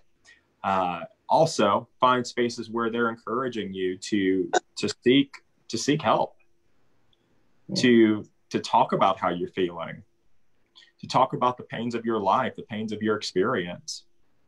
There's no weakness in this. And I think that some of it too has to do with our healthcare system. It's reactively based. It isn't proactive in its approach to human health. And so I think that plays out in a greater way in the Black community. We don't know how to proactively go about our health, let alone mental health. And so finding spaces like this one where it's safe to talk about it, and then two, us being committed to trumpeting the need for proactivity concerning mental health. And so I'll leave it at that. Thanks. All right, Gabriel, give us the last thoughts, maybe about 30 seconds, because we got to give Mama Jones some time to close us out. I want to give basically three books. I think for everyone in this conversation and beyond, the book I will reference is called The Subtle Power of Spiritual Abuse, Recognizing and Escaping Spiritual Manipulation and False Spiritual Authority. And there's also a follow-up book called When God's People Let You Down. It's by Jeff Van Vonderson. It's a powerful book I would recommend because it talks specifically about what many Black Americans have been facing in church. It'd be one thing if it was people who didn't claim God who were the main ones doing this. Church people, and I also include Black church people who have been defending things that Kanye West or Diamond and Silk and several others have done in the name of God. So for us to deal with trauma amongst ourselves, when people are avatars of white supremacy, I recommend those books and how to have healing for yourself. And the final book I recommend is by one of my mentors, her late husband, Vincent Harding. It's called The Other American Revolution, or The Other Revolution. It's really critical for us to dream and to actually not just react, but to resist by dreaming together of how things could be and having these kind of dialogues. So Vincent Harding with MLK, and that's a big deal with him dreaming still, encouraging people, find solutions and don't respond to negativity, respond to hope. Yeah, that's great. Hey guys, I want to turn it over to Lavanya to close us out. Thank you. It's been an honor to be able to facilitate this and just to hear you guys share your thoughts, your experiences, a wealth of knowledge, and hopefully we can get this recording because I want to watch it over and over and just dissect it. So Lavanya, I'll turn it over to you. My job here is Thank you, Pastor Corey. Man, y'all, I was in the comments, amen, and y'all, high fiving y'all. This was amazing. Thank you all so much for participating in this. I know people got some rich nuggets. I really appreciate the transparency, the authenticity. That's why I had you guys on, because I knew y'all would keep it real and wouldn't pacify it. So I thank you for just being honest, being transparent. Thank you, Pastor Corey. You did a great job moderating. Y'all were on your best behavior, so I don't have to report nothing to nobody's wife. Thank you. I appreciate that. But thank you again. Thank you for everyone that tuned in. We had over 30 people tuning in, so this was wonderful. I shared in the comments on Facebook a resource from the National Association Alliance of Mental Illness, some resources that they put up for Black people. It's a whole page of mental health resources that they posted after the killing of George Floyd. So we admonish each of you all looking to take advantage of those resources. Therapy is great. Self-care, preventive care, reactory care is great care. I've seen about 3-4 therapists of my lifetime. because it's good, especially when you are doing the work of justice. We need community. So I want to invite you all to join us in our Community of Reconcilers Facebook group that's right here on Facebook. We have monthly conversations like this. Hopefully when we can go back outside and play, we'll have some actual physical events where we can build that sense of community in those safe spaces for us to grow in this journey of reconciliation. We are all called as believers to be ministers of reconciliation. It's not just one person's call, but we are all called to be ministers of reconciliation. And it's a journey. It's a marathon. It's not an event. It's not an occasion. This is a lifelong journey because we never arrive and there's always more to learn. So thank you so much. Share this live with the Black men in your life, and we will catch you on the other side. So thank you so much for joining us. God bless you. Bless. Thank you. Thank you, guys. Oh, you guys are out.